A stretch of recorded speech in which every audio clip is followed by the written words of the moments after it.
يا نبي السلام عليك، يا رسول سلام عليك، يا حبيب سلام عليك، صلوات الله عليك.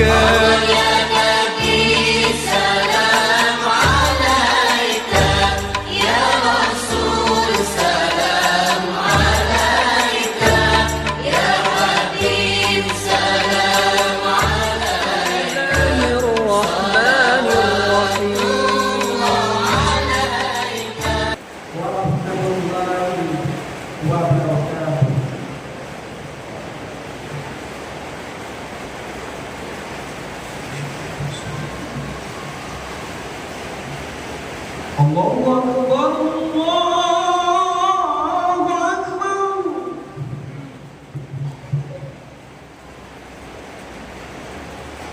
Allahu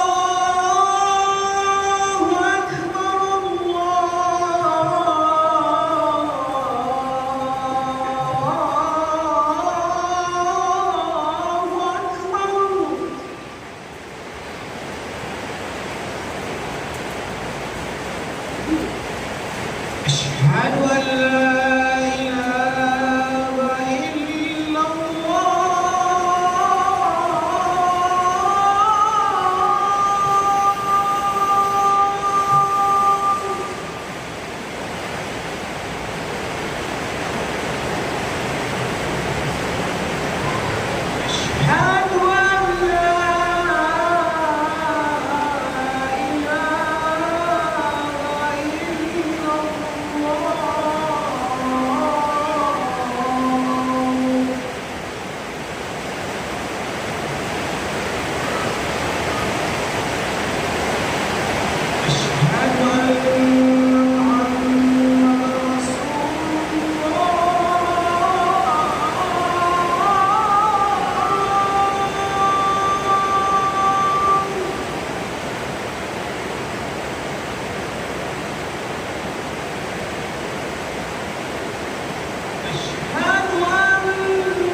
حي على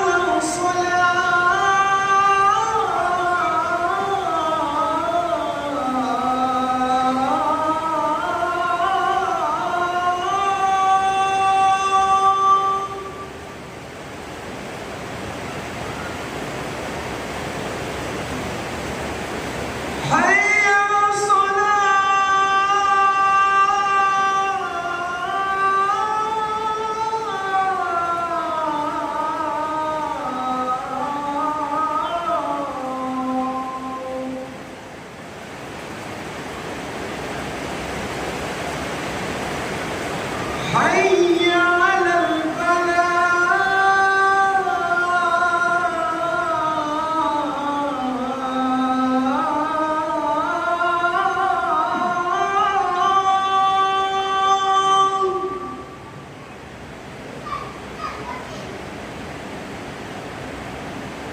حي الفلاح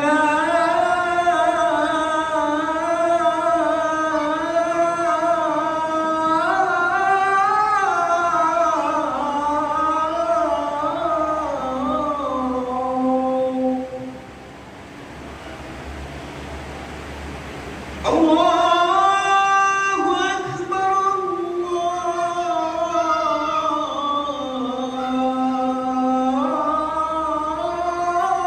الله أكبر لا إله إلا الله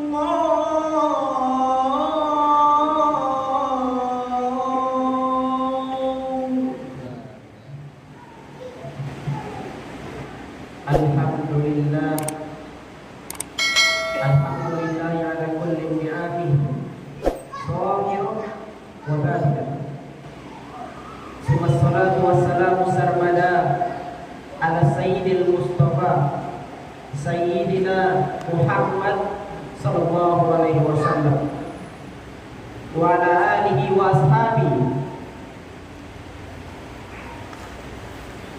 alladzina siran bidini wa haditha thumma wa ala atba'ihim alladzina warithu ilmahum li'anna al-ulama warasatul anbiya akrim bihim warisan wa mawrusan. Nashhadu an la ilaha illallah wa nashhadu anna sayyidina Muhammadar Rasulullah.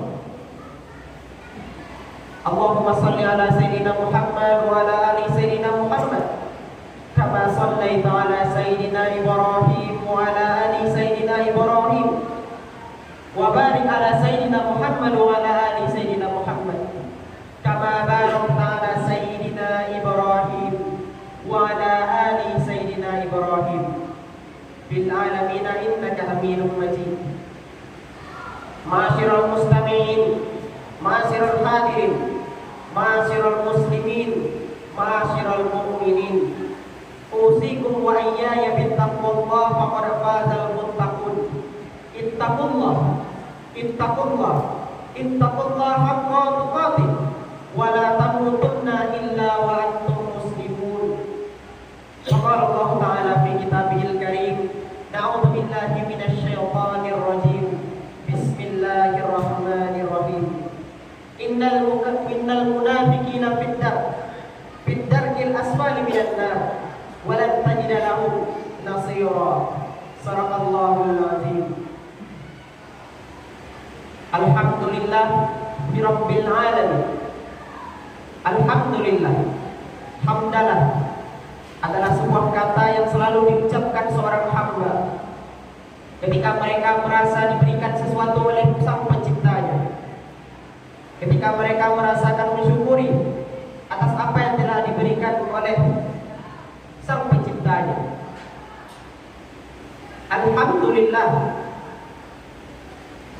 Logika dasarnya, setiap orang yang mendapatkan sesuatu dari orang lain pasti akan berterima kasih kepada orang tersebut.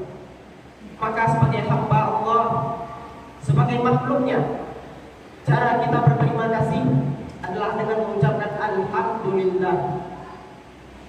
Selalu kita ucapkan. Kenapa kita berterima kasih kepada Allah? Ala ni'ami zahirah wa batinah. Karena telah nikmat yang telah Dia berikan kepada kita. Zahirah, nikmat yang kita sadari, nikmat yang nampak, mobil kita, rumah kita, keluarga, harta yang telah kita nikmati sampai hingga saat ini. Itu adalah nikmat yang jelas, yang nampak, zahirah. Batinah, nikmat yang tak pernah kita sadari, nikmat yang berlalu begitu saja per harinya.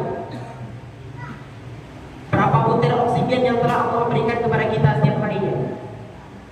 Nafas yang masuk, nafas yang keluar. Makanan yang bahkan tak pernah kita sadari, tak selalu kita sadari, selalu datang darinya. Langkah kaki yang bisa kita langkahkan, kata-kata yang bisa kita ucapkan. Terkadang kita tidak mengingat itu. Terkadang itu menjadi nikmat yang batinah, nikmat yang terkadang kita tidak sadari. Qadiman wa hadisan, nikmat itu pernah berlalu, atau mungkin nikmat itu sedang kita nikmati sekarang.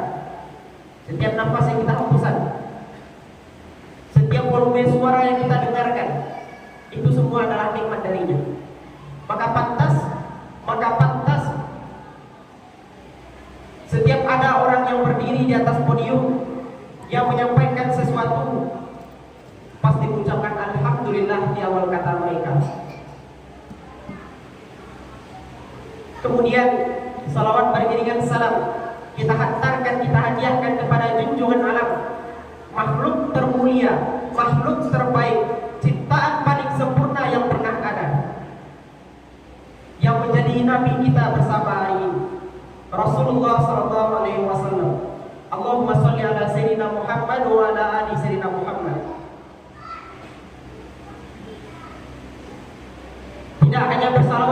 beliau, kita juga dianjurkan untuk mengingat keluarga beliau. Kenapa?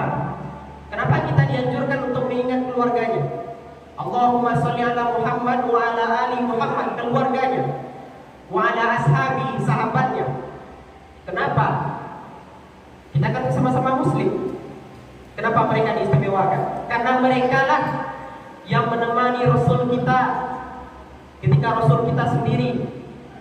Ada Khadijah yang menemani di malam hari. Ketika dirundung oleh orang kaum kafir Quraisy, ada Abu Bakar yang melindungi. Ketika dikehendaki perang oleh orang kafir Quraisy, ada Umar bin Khattab yang akan selalu berada paling depan untuk melindungi beliau. Oleh sebab itu mereka menjadi contoh bagi kita. Kita ingat perjuangan mereka.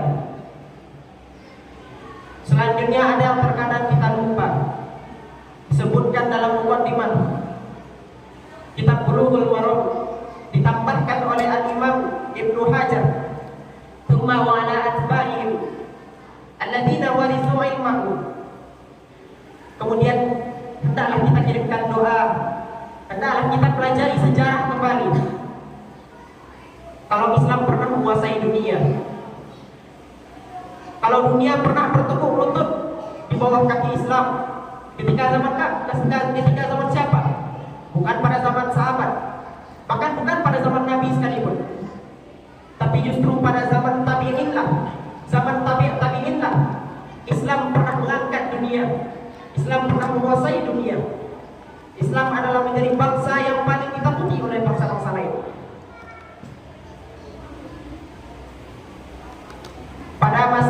Pada masa kerajaan Utsmaniyah, pada kekhalifahan Umayyah, kekhalifahan Abbasiyah, ilmu berkembang, ilmu penerbangan ditemukan oleh Al-Khawarizmi yang digelari sebagai bapak penerbangan pertama. Ilmu medis, ilmu pengobatan yang ditemukan oleh Ibnu Sina. Tokoh-tokoh besar kita, para tabi'in kita pernah menjadi tokoh-tokoh dunia, dan tidak sekedar untuk ilmu agama, bahkan ilmu dunia pun kita memegang semuanya. Karena apa? Alladziina warithu ilmahu. Karena mereka, para tabi'in kita, pernah mencengkram dunia karena mereka mengikuti nabi mereka. Warithu ilmahu. Yang diwariskan oleh nabi bukanlah harta. Yang diwariskan oleh umat muslim kepada muslim selanjutnya bukanlah kekuasaan. Toh sekarang umat Islam sekarang memiliki jumlah terbanyak di atas dunia, tapi apa yang bisa kita lakukan? Tidak ada. Maafi Syekh, tidak ada satupun yang bisa dilakukan. Bangsa kita, bangsa Palestina, saudara kita dirundung, diterkam habis-habisan oleh kaum Yahudi di sana. Apa yang bisa diperbuat oleh kaum kita? Apa yang bisa diperbuat oleh negara-negara Islam besar lainnya? Arab Saudi, Uni Emirat Arab, Turki, bahkan negara-negara kecil yang hanya bisa menentang mereka. Lebanon, akhirnya mereka kena serang. Syria, mereka kena serang juga. Iran, yang baru kemarin presiden yang meninggal masih mau untuk menentang kejahatan. Tapi apa yang dilakukan negara-negara kaya seperti Uni Emirat Arab? Apa yang dilakukan negara-negara kaya seperti Arab Saudi? Apa yang mereka lakukan? Mereka hanya melihat, mereka tidak bisa berbuat apa-apa. Mereka takut dengan yang katanya Amerika. Sebegitulah umat Islam lemahnya sekarang. Karena apa? Mereka tidak mewarisi, mereka tidak mengambil apa yang telah diwariskan oleh Rasulullah SAW. Hal terpenting, yakni ilmu. Karena di akhir mukadimah disampaikan oleh Al-Mukarram Ibnu Hajar, wal ulama warasatul anbiya akrib bihim. Karena ulama adalah pewaris para nabi. Sungguh mulia mereka, betapa mulia mereka. Mereka-mereka yang mewariskan ilmu, mereka-mereka yang tidak buta terhadap ilmu agama. Akan tetapi sekarang betapa banyak kita temukan, berapa banyak umat muslim yang tidak bisa baca Quran, betapa banyak umat muslim yang masih sering meninggalkan sholat, betapa banyak umat muslim yang sering menerkam kawannya sendiri. Nafaqah diambil berasal dari kata bahasa Arab, yang artinya adalah adalah terowongan yang memiliki dua arah. Nafaqo yunfiqu, nafaqo yunafiqu, munafiqu. Rasulullah sallallahu alaihi wasallam pernah bersabda, An Abi Hurairah radhiyallahu anhu, qala Rasulullah sallallahu alaihi wasallam, ayatul munafiqin salasun idza hadatsa kadzab wa idza wa'ada akhlaf wa idza tumina khana. Rawahu Bukhari wa Muslim. Dalam Quran surah An-Nisa ayat 145. A'udzubillahi minasyaitonir rajim. Bismillahirrahmanirrahim. Innal munafiqina fid darkil asfalin nar wa lan tajida lahum nasira. Sadaqallahul azim. Apa yang disampaikan Allah SWT, apa yang diturunkan Allah kepada Nabi kita melewati Jibril untuk disampaikan kepada kita. Innal munafiqina fil asfalin nar, fid darki asfalin nar. Allah menyatakan kalau sesungguhnya tempat orang munafik itu adalah di bawah neraka. Neraka terbagi pada 7 tingkat. Jahim, lazab, saqar, utama. Jahim yang terakhir adalah hawiyah, tempat para orang kafir, tempat Fir'aun, dan tempat para orang munafikin. Dalam tauhid, dalam akhlak, dalam akidah, manusia terbagi 2, kafir dan muslim. Akan tetapi ada satu hal yang berbahaya. Jika seseorang itu kafir, jelas hitamnya. Jika seseorang itu beriman, jelas putihnya. Akan tetapi ada kasusnya ketika seseorang beriman, mulutnya, akan tetapi mengingkari hatinya. Betapa banyak kita bisa ambil dari contoh negara kita sendiri. Betapa banyak pejabat-pejabat negara kita yang berani bersumpah di atas kitab suci. Dengan mulutnya, dengan ringan dia mengucapkan akan berjanji, akan berjanji, akan berjanji. Tapi setelah mereka naik, mereka menginjak orang yang pernah menolong dia dari bawah. Mereka berdusta. Mereka mengingkari ayat-ayat suci yang berada di atas kepala mereka ketika mereka berjanji. Itulah orang-orang munafik. Disebutkan dalam hadis tadi, Rasulullah menandakan ciri-ciri orang munafik. Bagaimana cara kita menandainya? Pertama, wa idza wa'ada akhlafa. Ketika dia berjanji, dia ingkari. Wa idza tumina khana. Ketika diberi amanah, dia mengkhianatinya. Ketika dia berbicara, dia berbohong. Membiasakan berbohong, tidak dapat dipercaya, adalah tanda-tanda dari orang munafik. Zaman saat ini banyak orang berKTP Islam, akan tetapi hatinya bukanlah Islam. Berapa banyak, kita ambil contoh saja, berapa banyak warga yang tinggal di sekitar kita, akan tetapi berapa banyak yang pergi hari Jumat di samping kita hari ini. Kita cek teman-teman kita, samping kanan, samping kiri, apakah mereka hadir semuanya? Wallahu a'lam bishawab. Banyak terjadi hitam dan putih bercampur pada zaman sekarang. Umat Islam zaman sekarang perlu untuk menirik kembali sejarah di mana kita pernah berjaya. Apa yang dilakukan oleh orang dulu, kenapa kita pernah menggenggam dunia? Maka itulah poin penting yang harus kita ingat. Kita belajar kembali, meningkatkan intelektualitas kita. Kita ajarkan kepada anak-anak kita, mulai dari mereka kecil, agar mereka terbiasa. Karena zaman yang akan mereka hadapi besok nantinya akan jauh lebih berat. Ma'asyiral mustami'in, ma'asyiral mu'minin,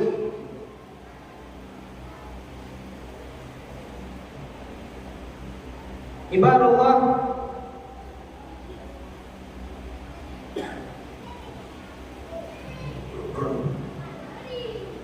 pada hari ini kita perlu memikirkan kembali apa yang telah saya sampaikan, bahkan termasuk saya sendiri. hindari sifat munafik kita. Kita hindari berbohong setiap hari. Ketika azan memanggil, kita jawab. Karena itu adalah bagian dari kewajiban kita. Fa'tabiru ya ulil absar la'allakum tattaqun. Alhamdulillahirabbil alamin ala kulli ni'amihi zahirah wa batinah qadiman wa hadithan. Tsumma shalawatu wassalamu sarmada ala sayyidil mustafa sayyidina Muhammad sallallahu alaihi wasallam. Asyhadu an la ilaha illallah wa asyhadu anna Muhammadar Rasulullah.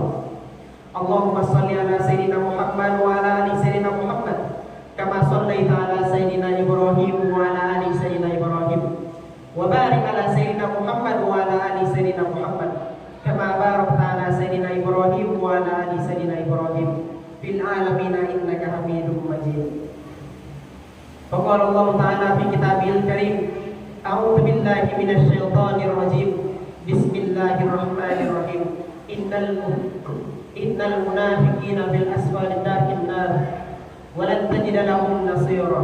Sadaqallahul azim. Innallaha wa malaikatahu yusholluna 'alan nabi ya ayyuhalladzina amanu shallu 'alaihi wa sallimu taslima. Allahumma shalli ala Muhammad wa ala ali Muhammad kama shallaita ala sayyidina Ibrahim wa ala ali sayyidina Ibrahim fil alamin innaka Hamidum Majid.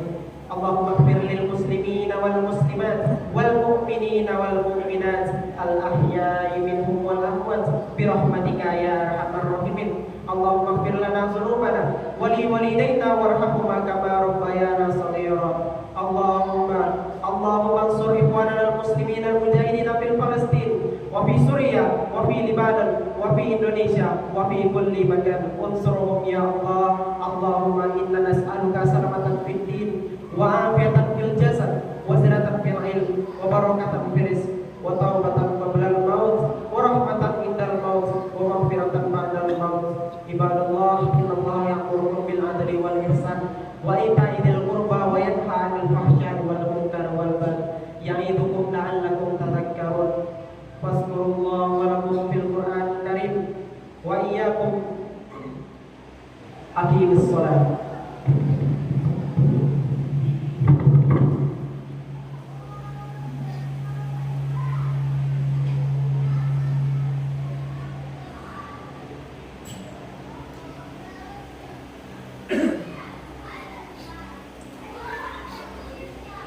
Allahu Akbar. Asyhadu an la ilaha illallah. Asyhadu anna Muhammadar Rasulullah.